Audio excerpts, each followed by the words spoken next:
Bonjour, nous sommes en 2016 dans le livre de Marc Dutheil concernant les prophéties. Et dans ce chapitre-là, je voudrais aborder saint Thomas d'Aquin. Saint Thomas d'Aquin, le plus grand des théologiens de l'Église catholique, celui qui est appelé le docteur commun. Il a aussi comme autre nom le docteur angélique parce que c'est lui qui a établi le plus fortement la vie des anges, leur psychologie, leur être. Quand on regarde la vie de saint Thomas d'Aquin dans un premier approche comme cela, on voit tout sauf de la prophétie. C'est le scientifique même, c'est-à-dire un homme qui ne se fie en philosophie qu'à ce qu'il a pu démontrer par sa raison, en s'appuyant sur l'expérience. Et c'est pourquoi il se met à l'école de grands philosophes grecs comme Aristote. En théologie, il ne va rien, conclure sans s'appuyer sur l'écriture, sur la tradition, sur le magistère. Et alors, ses conclusions seront raisonnées. Donc c'est tout en apparence, sauf de la prophétie.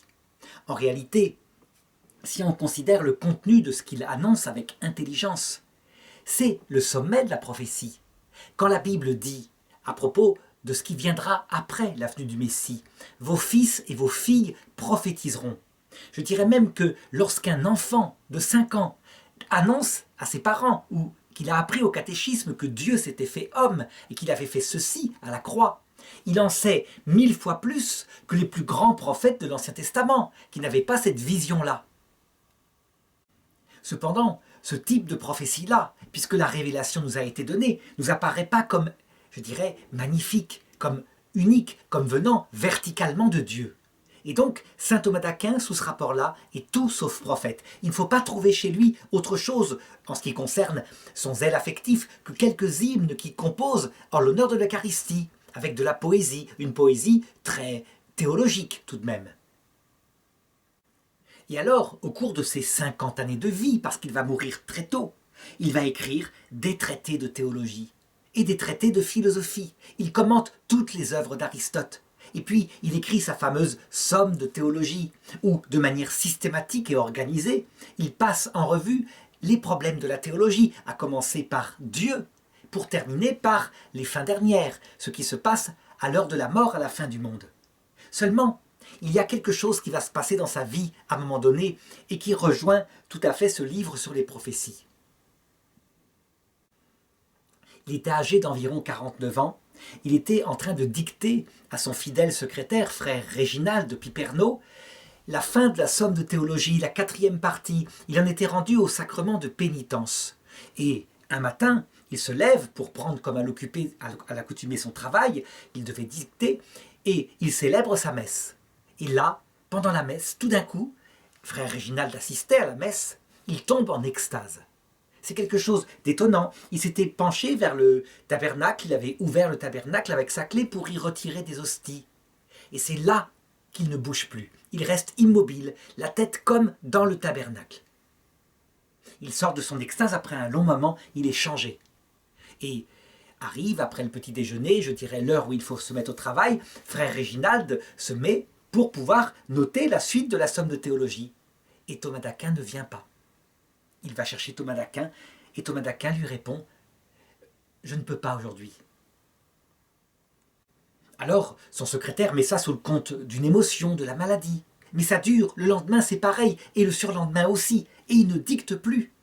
Alors à un moment donné, il insiste, il va le voir, « Père, il faut continuer, c'est une œuvre majeure pour l'Église catholique ».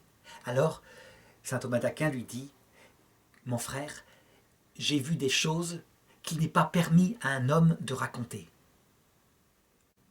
Et à la lumière de ce que j'ai vu, tout ce que j'ai écrit jusqu'à maintenant, ce n'est que du foin, de la paille. » Frère Réginald insistera auprès de lui et il finira par le faire raconter que, en fait, en se penchant vers le tabernacle, il a eu une apparition du Christ, il l'a vu de ses yeux, et que, en le voyant, il a eu la même réaction que saint Paul, des paroles ineffables qu'il est impossible à l'homme, de répéter. Il a demandé au Christ, « Est-ce que j'ai bien parlé de toi ?» Et le Christ lui a répondu, « Oui, tu as bien parlé de moi, Thomas. » À partir de ce jour-là, Thomas d'Aquin va essayer de détruire sa Somme de théologie et ses œuvres. Il voulait les détruire, et heureusement, ses frères vont l'en empêcher. Ils vont même cacher certains livres pour empêcher qu'il ne mette, en acte ce qu'il voulait faire. mais il ne va plus jamais dicter, si bien que la somme de théologie s'arrête au milieu du traité de la pénitence. Le traité du mariage, le traité de l'ordre, le traité des fins dernières ne sont absolument pas finis. Ce sont des œuvres de jeunesse que son secrétaire, frère Réginald, prendra et qu'il compilera pour terminer une apparence de somme de théologie, mais au point que certains éditeurs ne les éditent pas parce que ça manque de maturité, manifestement.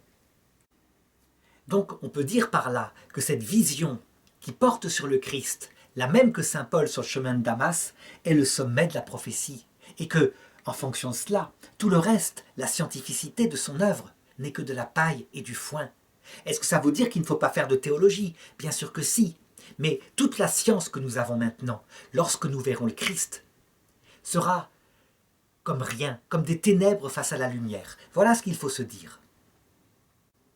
Saint Thomas d'Aquin mourra un peu après en se rendant à un concile où il a été convoqué et il n'écrira plus jamais rien.